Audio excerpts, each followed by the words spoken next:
Let's go ahead and we're going to continue the Ryan White series on the miraculous feeding. And so there's a handout that should be going out if you don't already have it.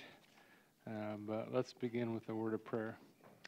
Our Heavenly Father, we thank you again that we can gather on your appointed day. Father, we thank you for the rain that you're sending. We were in such dire need of it. And so we rejoice in that. Father, we rejoice in that you have a plan for each one of us and a purpose. And as we go through the study today, we just pray that your Spirit would help us to see our purpose in these last days to accomplish your work, and help us to be strong, help us not to waver, and help us to be overcomers. We ask all these things in Yeshua's name. Amen. Okay, so does everybody have a handout? Nope. Okay, there's only like 20 minutes left on this video, and then we're done with chapter 16. But boy, it had a lot in it. So there's six pages in what's in this handout. So we're going to try to cover it all. Pardon? No, I don't. Yeah. So in the last session, we discussed several interesting points. We went through chapter 15 of Matthew. We discovered several interesting points in Yeshua's response to the scribes and Pharisees, who by their traditions were transgressing God's laws and worshiping him in vain. He said that they honor God with their lips, but their heart is far from him. And so one of the points that we just kind of covered, and this is just a recap of last week, was who were the scribes and Pharisees honoring and worshiping according to Yeshua? Even though he says, some of the things you're doing is all in vain, and teaching for doctrines of commandments of men. But his point was that I wanted to make: who did he say they were worshiping? Even though they didn't have their doctrine correct, so he said, "In vain do you worship me, teaching for doctrines and commandments of men." So we have to be careful to not to label others that believe in Christ, who proclaim to follow him, yet doctrinally are off course as believing in another God. We don't want to do that, okay? But Yeshua states those in these examples worship in vain, teaching for doctrines and commandments of men. Now, this does not mean those in that example will not be judged for vain worship. They will. That's Yeshua's job. This vain worship is a form of iniquity, lawlessness, and is a serious issue. It will lead to eternal separation from God. So it is a serious issue, but our job is not to label those as worshiping another God. That was the point in that. Second point we discussed concerning Yeshua's explanation of what goes in a person's mouth that does not defile him. It's what comes out of a man's mouth that defiles him. This statement does not do away with the clean food laws. The context was eating with unwashed hands, okay, which was a rabbinic tradition connected to ritual purity laws specifically for the temple service. So they carried it out of the temple service arena into their homes. And then a third point we discussed is after seeing all the miracles that Yeshua performed, the Pharisees and Sadducees demanded a sign. And Yeshua gave them the sign from the story of Jonah. In addition to the sign of Yeshua being in the grave 3 days and 3 nights, it was also about God forgiving the Assyrians. It was a story of redemption I'm on page 2 at the top, going through the recap. It was a story of redemption for people that Israel did not believe should be forgiven. So people in Yeshua's day that they labeled as sinners and tax collectors, they do have an opportunity to be forgiven. And they weren't always giving them, the scribes and Pharisees weren't always giving them that opportunity. And the fourth thing we discussed was Yeshua warns the disciples to beware of the leaven or doctrines of the Pharisees and scribes, specifically the doctrines that lead people not to show mercy and compassion to those outside their camp. So just a recap of last week. So we're going to start and finish chapter 16. So go ahead and Yeshua goes to the district of Caesarea Philippi. And he asks his disciples, who do the people say that the Son of Man is? And his disciples say, oh, some say you're John the Baptist, some of the others Elijah or Jeremiah or one of the prophets. And he says, but who do you say I am? And again, here's Peter who says, you are the Messiah, the Son of the living God. Now, why is this significant that he says this here in Caesarea Philippi? I thought you never asked. Caesarea Philippi is now called Banias. It was the place where Pan, the god Pan, was worshipped. And you actually, I mean, I've been there today. There's still this city there and a big attraction there. What's not there anymore, but was significant in Yeshua's day, is that this is where Herod the Great had built the great white temple to Caesar. There was a temple worshiping Caesar in the land of Israel, and you can put your money on it that this is where Caesar was declared the Son of God by people of Israel. Now does this location make sense? Yeshua is revealing that he is the Messiah, that he is the true Son of God, the true rightful king, in the place where Israel's king had declared Caesar to be the true and rightful king, to be the true Son of God. This is where we see this huge contrast. And Peter declares, it's not Caesar, it's you. You are the Messiah. You're the anointed one. You are the true Son of the living God. And so Yeshua's response to him is, blessed are you, Simon Bar Jonah, son of Jonah, which is kind of interesting because we just talked about the sign of Jonah. Because flesh and blood did not reveal this to you, but my Father who is in heaven. And then he says, you are Peter. I say to you that you are Peter. So he renames Simon Peter here. And upon this rock I will build my church, and the gates of Hades will not overpower it. Okay, so first off, let's talk about how Peter in the Greek is the word Petros, and the word rock in the Greek is Petra. Now, probably they were not speaking Greek here. It's improbable. I mean, Yeshua was a Galilean. They're all Galileans. Probably speaking Aramaic. In Aramaic, the word Kepha means both Peter, or Kepha as he's renamed, and rock. So, excuse me, here Peter is not a transliteration of the name that he was given. Rather, it's a translation of the name Kepha, or rock. He says, upon you I will build my church, or my ecclesia here. And this idea of the ecclesia, first off, ecclesia is a word that was found throughout the Septuagint, which is the Greek translation of the Hebrew Bible. This is not some sort of a new term that Yeshua is inventing here. And the ecclesia is referring to the congregation. Now, it's never translated as congregation or as church when we look at our Hebrew Bibles or our English translations of the Old Testament, but it's that same Greek word behind it. Now, where does the word church come from? There's some false information about this. Some people have gone around spreading that it's from the word circe, which means circle, and therefore it's a pagan word. That is simply not true, and it's poor scholarship wherever that came from. And I've seen this, it's all over the internet on sites that date, that are still like, you can tell that they were created like 3 months after the internet came out. So this is an old accusation.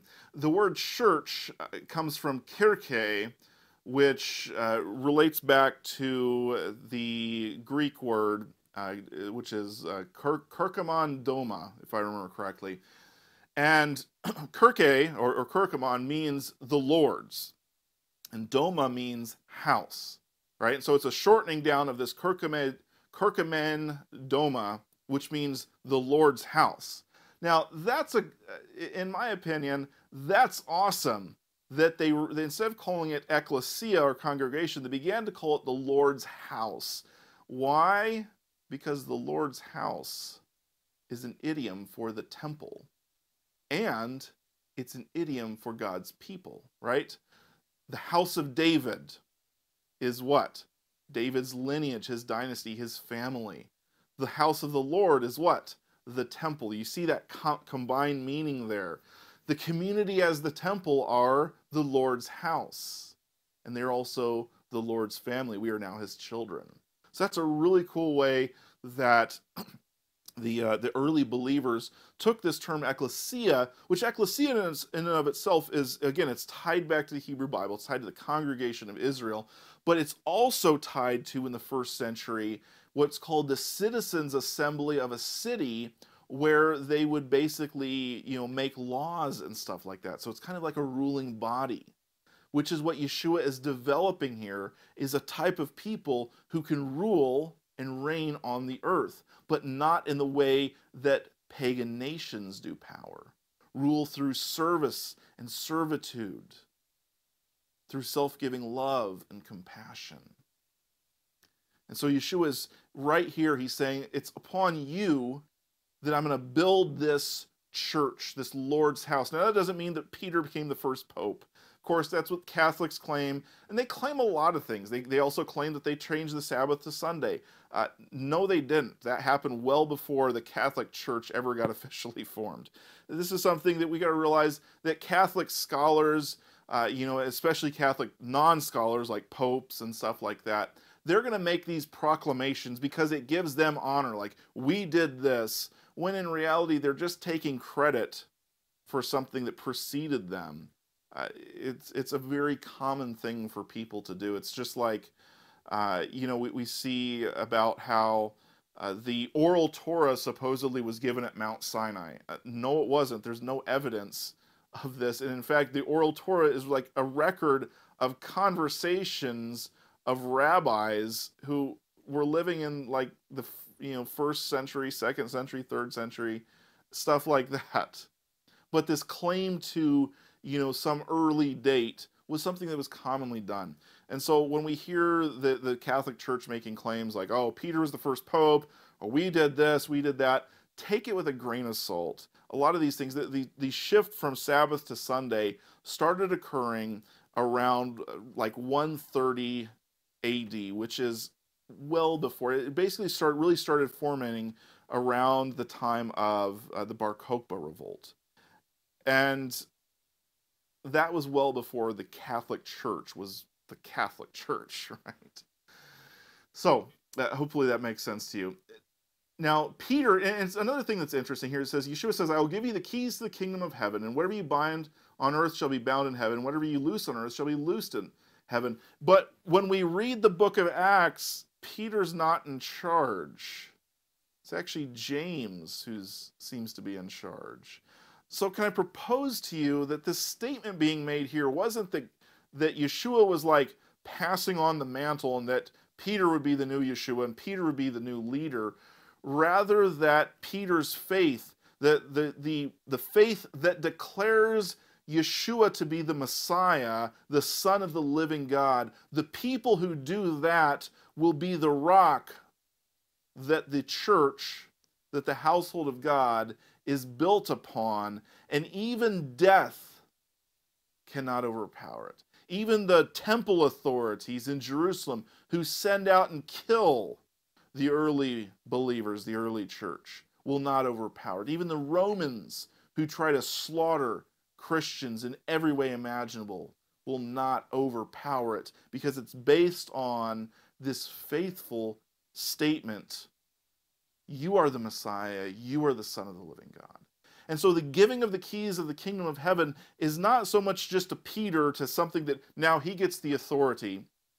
It's passed on to whomever is bound into that statement: Yeshua is the Messiah, Yeshua is the Son of the living God, not Caesar, not anyone else. Now, excuse me, this statement about the keys of the kingdom and binding and loosing is really interesting. I want to pull up 3 separate statements here from the Mishnah. Okay, so let's pull this up here. We see this is from Mishnah Sotah 9.14. It says, during the war of Vespasian, they, the rabbis, bound the garlands of the bridegroom and the playing of bells at weddings, i.e., they prohibited using garlands, the bridegroom to use garlands or to play bells at weddings. During the War of Quietus, they bound, i.e., prohibited, the garlands of brides that no one should teach his son Greek. During the last war, the Bar Kokhba revolt, they bound, i.e., prohibited, the brides riding about the village on a litter. So this idea of binding is prohibiting. Mishnah Nedarim 6.5 through 7. If a person makes a vow to abstain from milk, he is loosed, i.e., permitted to eat whey. So if you swear off drinking milk, you can at least have protein shakes, right? Rabbi Yosei binds, i.e., prohibits it. If a person made a vow to abstain from meat, he is loosed, i.e., permitted, to eat the broth, right? So we see this idea of binding and loosing. And then again in Mishnah Dameh 6.11, if a person sold produce in Syria and said, it is from the land of Israel, tithes must be paid on it. If he said, it has already been tithed, he may be believed, since the mouth that bound, i.e., prohibited, is the mouth that loosed, i.e., permitted. Okay? So, with that in mind, when Yeshua makes this statement, whatever you bind on earth shall be bound in heaven, whatever you loose on earth shall be loosed in heaven, what is he saying? He's saying that Peter, and again, I'm going to heavily propose to you, he's not saying just Peter, he's saying the Peters of this world. Peter is the primordial believer, if you will. He's like Adam. Adam represents all of mankind. Peter now represents all the believers in Yeshua. So he's saying those who swear allegiance to Yeshua as the Messiah, those who declare Yeshua to be the Son of the living God, not Caesar or anyone who swears allegiance to him, that community, and again, I'm going to say community, is given the power to bind on earth and bind and loose on earth. Now, what does binding and loosing mean? It means the authority to interpret how to keep the commandments based on the situations that we find ourselves in. You notice that these examples that we went through here in the Mishnah, that let's pull this one back on the screen here. During the war of Vespasian, i.e. the Great Jewish War, the rabbis prohibited the playing of bells at weddings. However, during the War of Quietus, which is a separate war, they prohibited no one teaching Greek, and during the Bar Kokhba revolt, they prohibited a bride riding in the village litter. Those were prohibitions based on a certain time period and based on a certain scenario. It's kind of like how during the Middle Ages, when Jewish women were being raped, they bound a commandment to shave their head, the women's heads, and to wear wigs when they're around their husbands, but when they're out in town, they're shaved heads so they won't get raped, right? The idea is you take the commands in the Torah and you apply them to today's scenario. Binding and loosing is not saying, well, we just don't keep this commandment anymore. That's not what it means to bind or to loose. It means to say, we take this commandment seriously, but we recognize that due to this current situation, this is how we keep this commandment. For example, we do this today. Because we live in the United States and there is no temple in Jerusalem, we keep the feasts at home, or at least in our home country, in this certain way. What that is that's binding and loosing. And we've been given that authority. We, the believers, we who confess Yeshua, this means we don't have to. Now, we can take the advice of the Pharisees, of the Mishnah, the Talmud, of Jewish tradition. That's not to say we can't take that advice, but ultimately we've been given that authority as the community of believers to say this is how we are going to do this. Now, that again, this doesn't give us the authority to say we're going to get rid of this commandment. No Jewish person would say that the authority to bind and loose says that, well, you can get rid of the murder commandment. No. It's saying the authority of how to interpret these commandments. And that's extremely important for us as our identity as believers in Yeshua, that we recognize that while we can take advice from the Jewish people, ultimately we're not bound to live an Orthodox lifestyle if that's not how our community has determined that these laws should be kept. Hope that makes sense to you, okay? Again, it's not to say there's not great wisdom in these things, but ultimately we are followers of Yeshua, and we've been taught a different way to live that sometimes conflicts with the ways that other things are done. Amen? All right, the last little bit here is where Yeshua foretells of his death. He lets his disciples know, hey guys, I'm going to die. I'm going to get killed. And Peter says, God forbid it.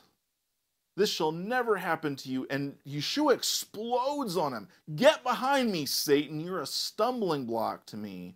You are setting your mind on God's not on God's interest, but of man's. And you're like, wow, that was a pretty harsh outburst. You notice too, it's Peter again. Peter, who just was given the keys to the kingdom. Again, this is why I don't believe that Yeshua was like passing on a mantle to one individual, that Peter himself exclusively has the authority to bind and loose. Rather, I believe that is being given to the community of Peters, the people who have the faith like Peter. Does that make sense to you? Because immediately after this, we have an example where Peter essentially tries to bind something. He forbids it. He says, God forbid it. I've just been given the authority. And Yeshua rebukes him and calls him Satan. So clearly, Peter's authority does not extend to everything. Peter's authority only exists within the bounds of what the authority he's been given by the Father, by Yeshua here. Okay? So that we're good with that? Does that make sense to you? Now, it's interesting. What does Yeshua get upset about? That Peter said he wasn't going to die. Peter missed the point. You see, God's kingdom doesn't come about through slaughtering other people. The message that we're going to see throughout the Gospels, God's kingdom is not about coercive power. It's about subversive power. It's not about slaughtering all the people who don't agree with you, slaughtering all the wicked people. It's about self-giving love and compassion in a better way. And so when Peter thinks that the kingdom can come through some means other than the cross, he becomes Satan. Not literally, but he's siding with Satan here. There's no, that teaching that Satan inhabited him is completely missing the context. He wasn't possessed with Satan. It's that he's showing this human side of things, this man's perspective, man's idea of power, not God's perspective of power. And Yeshua follows this up and he says this. He says, if anyone wishes to come after me, he must deny himself and take up his cross and follow me. Whoever wishes to save his life will lose it, but whoever loses his life will save, or for my sake will find it. This is an important statement here. First off, some people have gone and said, oh, well, it's not a cross. He's talking about a walking stick because it's the word stauros, which could mean stick. They all knew what a stauros was in the first century. Take up your cross. There had been plenty of messiahs who had come and had either been crucified themselves or their followers. Thousands of them had been crucified. When Yeshua says, take up your cross, they weren't like, well, that's a weird statement to make. Maybe he's talking about a walking stick or a tent peg or something. No, they all recognized he meant be prepared to die. And you see the context there. Whoever wishes to save his life will lose it. Whoever loses his life, it's very clear. When he says take up your cross, he's saying be prepared to die. Be prepared to die. Because you know what? The Son of Man's kingdom, God's kingdom, is not brought forth through a conquering army. It's through a cross. And that's so key to understand this last statement here that we'll read. For the Son of Man is going to come in the glory of his Father with his angels, and then will repay every man according to his deeds. And he says this, truly I say to you that some of those of you who are standing here will not taste death until they see the Son of Man coming in his kingdom. Every single person there is now deceased. So is Yeshua a liar? No, he's not. We have been interpreting kingdom through human eyes, through old creation perspectives. You see, in the old creation, in the present age, the way that power and kingdom is done is through slaughter and conquer and death and forcing other people to do what you want them to. Yeshua's kingdom is not of this age.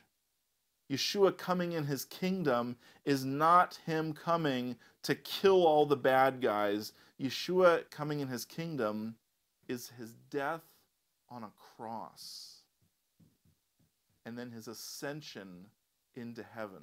This recalls Daniel 7, the coming of the Son of Man.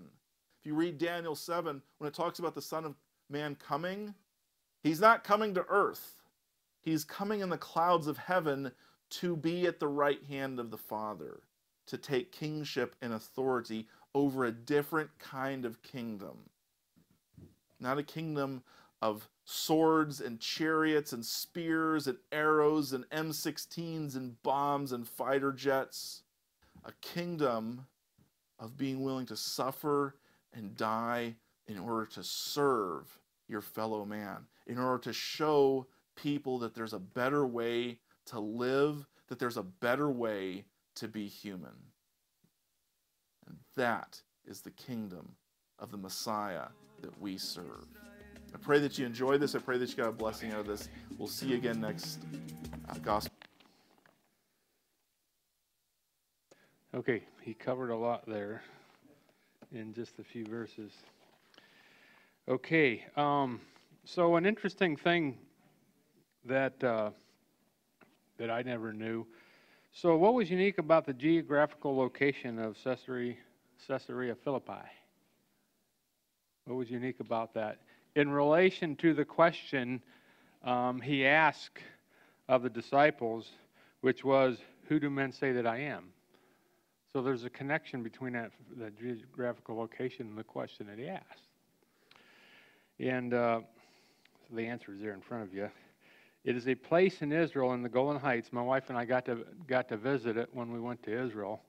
And now that he talks about it, you know, now it makes sense why Rico took us to these places. Okay. It is a place in the Golan Heights that is now called Banias. It is a place where the Greek god Pan was worshipped, and it was. They had the temple's no longer there, but a lot of the remnants in the rock are still there. And this is where Herod the Great had built the great white temple to Caesar and named it Caesar Maritima. This is likely the place where the people declared Caesar to be the Son of God. In Greek mythology, people believed that Caesars were gods on earth. Okay, so there they are in Caesarea Philippi, and Yeshua asked the disciples, "Who do men say that I am?" And so that's very important that we connect these geographical locations to the narrative. In verse 18, of course, so Yeshua's question in that region was designed to declare who the true Son of God was, to which Peter answered, "Thou art the Messiah, the Son of the living God." In verse 18, Yeshua, so any comments on that before we go on? Did anybody know that already? Everybody knew that? Okay, old news. Not fake news, old news. Okay, Peter in the Greek, so in verse 18, Yeshua talks about building his church upon a rock. Major doctrines have come out of this verse, and I think y'all know what some of them are, based on the interpretation. So what is the correct interpretation here? Peter in the Greek that Ryan mentioned is Petros, and the word rock in Greek is the word Petra. And as he mentioned, Yeshua and disciples they weren't speaking Greek. Very likely not speaking Greek. Most likely they were speaking Aramaic or a form of Hebrew. Peter in Aramaic is Kepha, and it means rock. And some say it means small stone. The question for interpretation is who or what is this rock that Yeshua is going to build his house on? So that's the question. That's what is the correct interpretation here. I would suggest that we need to look at the patterns and thematic connections in the Bible to answer the question. I go back to Isaiah 46:10, one that Brad Scott based his ministry on and did very well to teach us, which says, "Remember the former things of old, for I am God, there is none else. I am God, and there is none like me, declaring the end from or out of the beginning.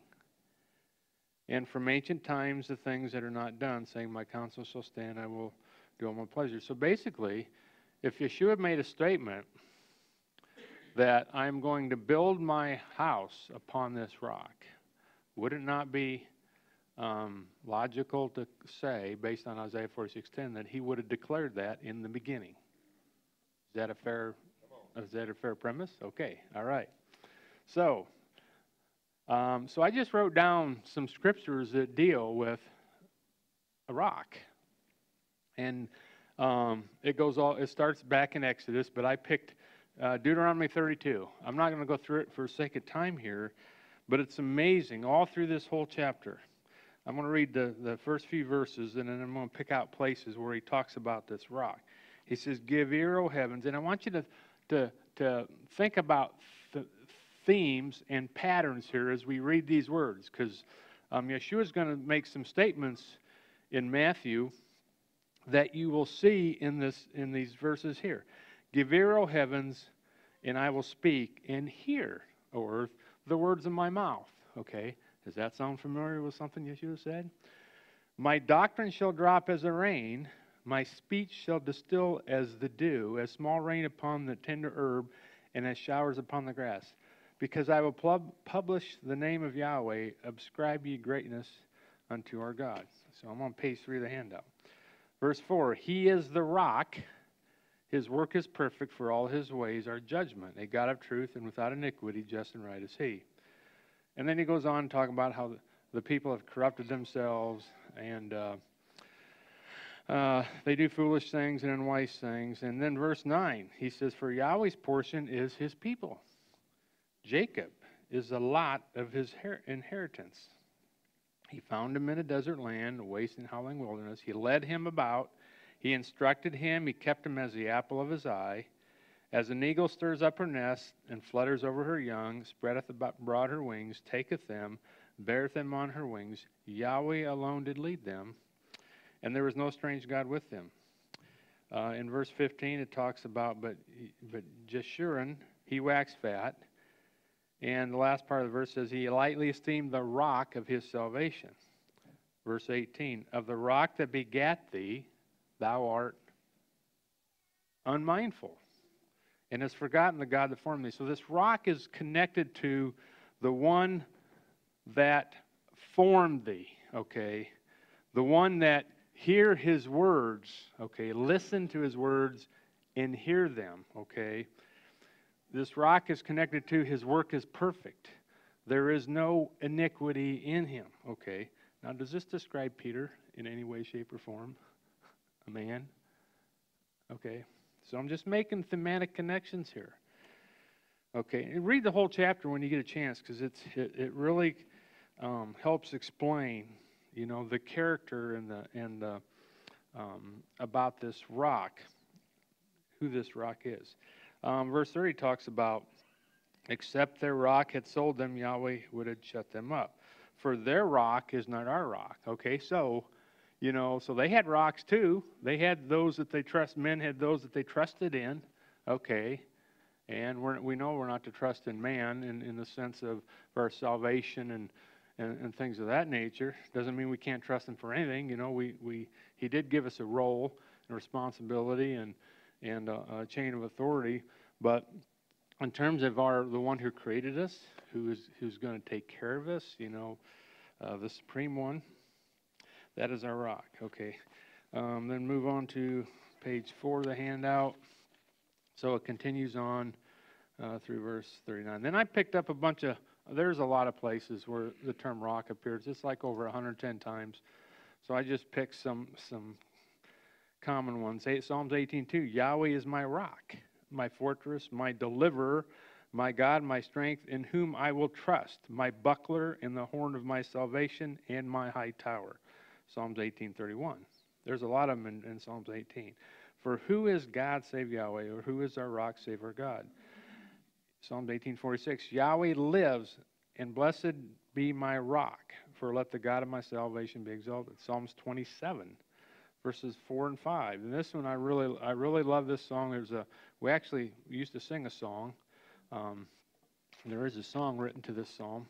One thing have I desired of Yahweh, and that will I seek after, that I may dwell. Now this is prophetic, okay? This isn't just for the psalmist, right? But it's also prophetic. Remember, biblical history is future prophecy. He says, this is what I will seek after, that I may dwell in the house of Yahweh all the days of my life. Now we know Yeshua talked about building his house upon a rock, right? And the psalmist is talking about this rock. He says, that I may dwell in the house of Yahweh all the days of my life, to behold the beauty of Yahweh and to inquire in his temple. Hey, we all have a temple conference coming up here in 3 weeks. If you haven't signed up, you want to do that real quick. Okay, you might learn something about this temple, which he says we are the temple. And how can we be his temple and understand what the temple's supposed to do if we don't understand the temple that he asked Moses to build off his pattern, and he put in David's heart to build, which Solomon built. Okay, so anyway, just a shameless promotion, as Brad Scott would often say. For in the time of trouble he shall hide me in his pavilion, in the secret of his tabernacle shall he hide me. He shall set me upon a rock. Okay, so you see all these connections to a rock. Okay, and none of them have to do with a man. Okay, Psalm 62, 1 and 2. He only is my rock and my salvation. He is my defense. I shall not be greatly moved. And there's a lot of other places. Isaiah 28:16, where it talks about a sure foundation, a precious cornerstone. Again, he's referring to this rock, the one who created, the one who formed, the one who's going to deliver. All right, the one who brought Israel out of Egypt. Okay, and then this is the thematic connection now in the book of Matthew 7:24 and verse 25. Therefore, Yeshua says, whosoever hears these sayings of mine and does them. Now, didn't we just read something very similar to that in Deuteronomy 32? I believe it's 32. Okay. I will liken him unto a wise man which built his house upon a rock. Okay. And the rain descended, floods came, and winds blew and beat upon the house, and it fell not. All right. Remember what he declared to Peter, that the gates of hell shall not prevail against this place. Okay. You see the themes? You see the connections here. And Yeshua is the center of all these connections. So, who is this rock that he's going to build his assembly on? No, there's no pattern, there's no example, there's no theme that connects it to a man. Okay, it has to be Yeshua. All right. Now, and the thing is he mentioned there the word Kepha. Yeshua was giving a translation of Peter's the meaning of Peter's name. His name means rock, so he used that. And because Peter believed that when he asked him, who do men say that I am? He answered, you're the Son of the living God. He recognized him in the Torah as this rock. Okay, and so the whole narrative there was, this is the rock that the scriptures have been proclaiming from the beginning. It's me, and I'm going to build this house. Okay, so anyway, so I just wanted to make those connections there. And 1 Corinthians 3:11 says, for other foundation can no man lay than that which is laid, Yeshua the Messiah. Okay. All right. So the next topic, because we're short on time. Does anybody have any comments on that before we go to the next topic? Yes, Steve. Let's get him a mic because we're recording, and so people can hear the wisdom among his people. Thank you, Mike. Thank you. In 1 Peter chapter 2, just to reinforce this whole point, verse 4, really down through 8, but it says, and coming to him as to a living stone, which has been rejected by men, but is choice and precious in the sight of God, you also, as living stones, are being built up as a spiritual house for a holy priesthood, to offer up spiritual sacrifices acceptable to God through Jesus Christ. For this is contained in Scripture. Behold, I lay in Zion a choice stone, a precious cornerstone, and he who believes in him will not be disappointed. Yeah. So I was actually looking for that reference while I was sitting right there, and I ran out of time. But thank you. That's why we need each other. That's why the whole body is important as the function, because not one person can do it all. And so we have to rely on him. Okay, so any other comments? Okay, concerning the word church or ecclesia that he mentioned, that upon this rock I will build my church, or let's see how, let me go back and quote it exactly like he said it here. So he says, upon this rock will I build my church. Okay, yes. Mike, please. Got to have the mic. When people watch these videos, online, and you have a comment, they can't hear it unless you have the mic. Yeah. Okay, go ahead. A real quick question you brought up, and I know that Marcel brought it up last week, and you brought it up 2 or 3 times about assembly and church, okay? And I know respectfully to this congregation, it is a quote-unquote big deal.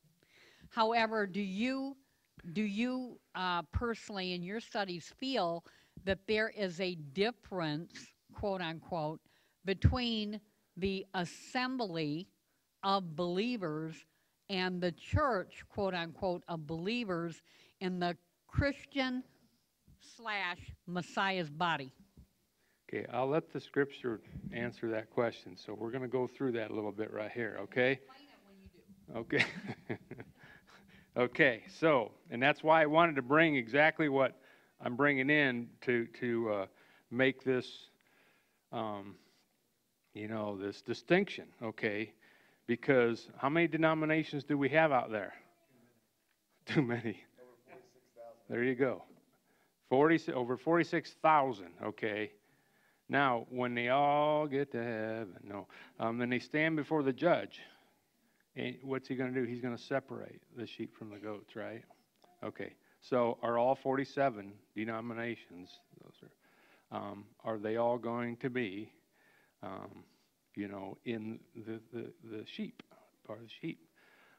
Now, there's probably going to be people in each one of those, okay, that have a relationship. They understand, okay, but this is where the distinction is going to be made. You can read Matthew 7, 21, 22, and 23, okay?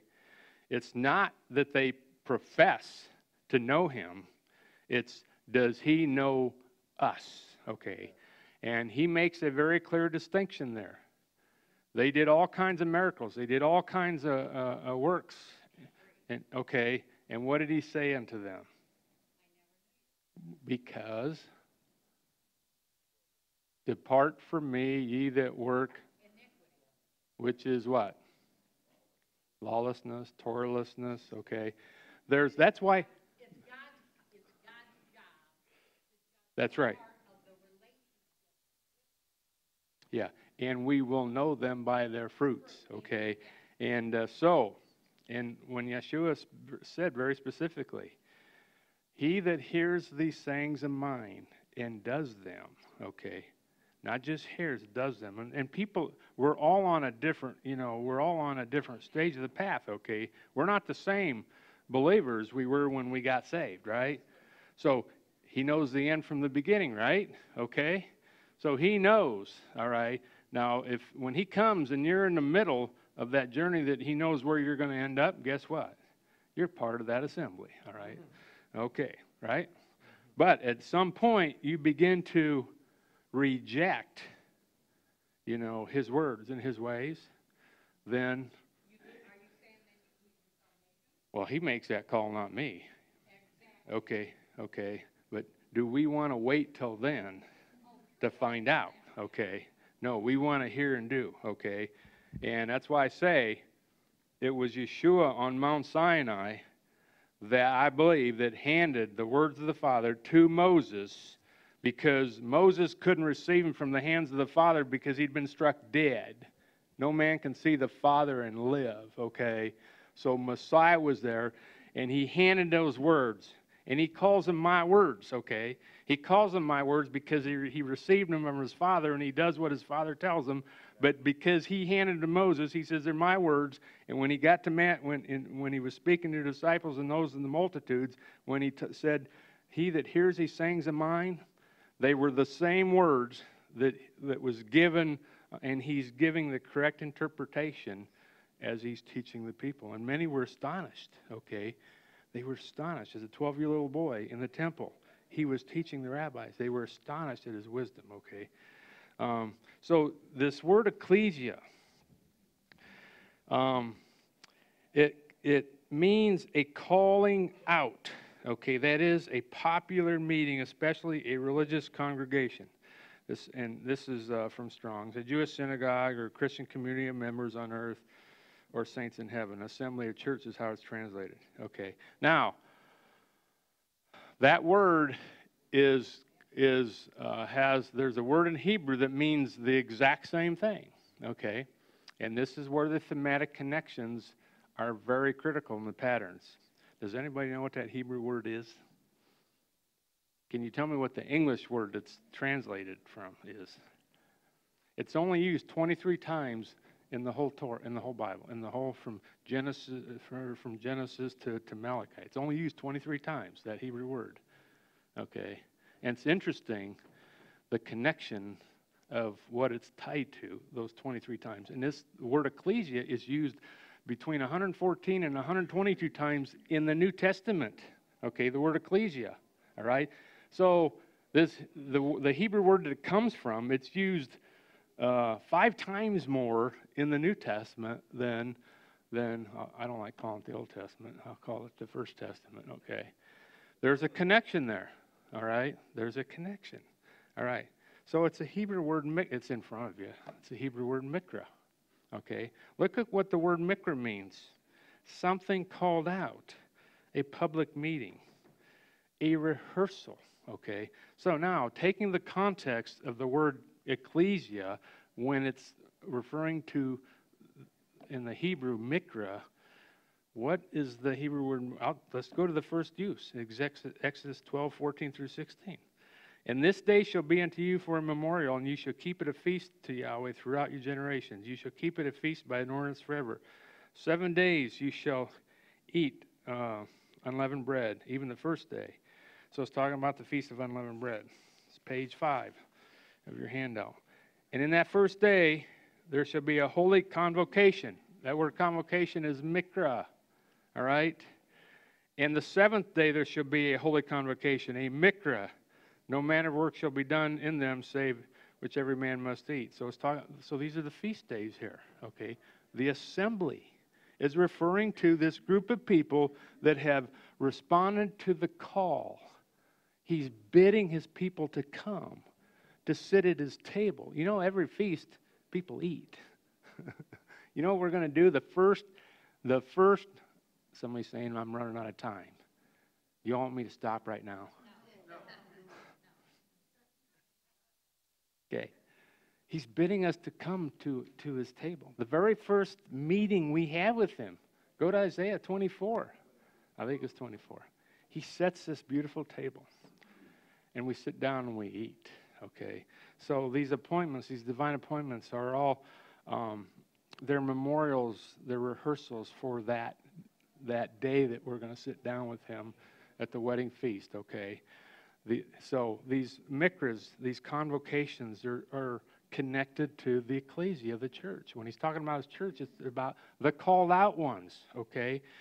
And so what I was going to say, the 23 times this word is used in the First Testament, 22 is referring to feast days, and once it's referring to the Sabbath day, the seventh day. You can check that out, but that was the last time I did a study. That's what it connected to. So is there a pattern there? Is it an undeniable pattern? Absolutely. And so that's why, we do these feasts, not because we're doing them as a memorial, okay, because there's no temple.